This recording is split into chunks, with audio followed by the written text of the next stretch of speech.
আসসালামু আলাইকুম। এটা হচ্ছে ইমাম আবু হানিফা জামে মসজিদ। মসজিদটা বাইরে থেকে যেমন সুন্দর, তার ভিতরের অংশ দেখতে অনেক সুন্দর। দেখতে থাকুন ভিডিওটি। আমাদের দেশের মসজিদগুলোর মতন এসব মসজিদ হচ্ছে কোলাহল মুক্ত। নামাজ পড়বেন, নামাজ পড়ার পরে বাসায় চলে যাবেন, কোনো কোলাহল নেই। কিন্তু আমাদের দেশের মসজিদগুলোতে অনেক সময় দেখা যায় কমিটি, সভাপতি, সেক্রেটারির মারামারি, ঝগড়া মুসল্লিদের। মসজিদটির বাইরের দৃশ্যগুলি দেখুন একবার, দেখতে অনেক সুন্দর। এই মসজিদগুলো ওইভাবেই করা হয়। এসব দেশের মসজিদগুলোতে ভিক্ষা করার কোনো সরাসরি সিস্টেম নেই। ভিক্ষা করতে হলে আপনাকে লাইসেন্স লাগবে, তারপরে ভিক্ষা করতে পারবেন না। পুলিশ দেখলে আপনাকে ধরে নিয়ে যাবে। এটা হচ্ছে মসজিদের ভিতরের অংশ।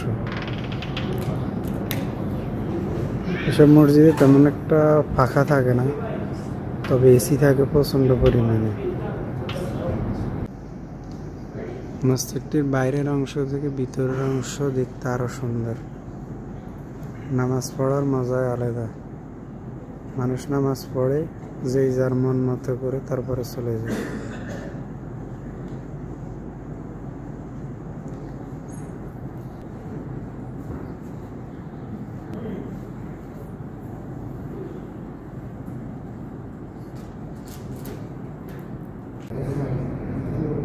ভিতরের পরিবেশটাই হচ্ছে অন্যরকম।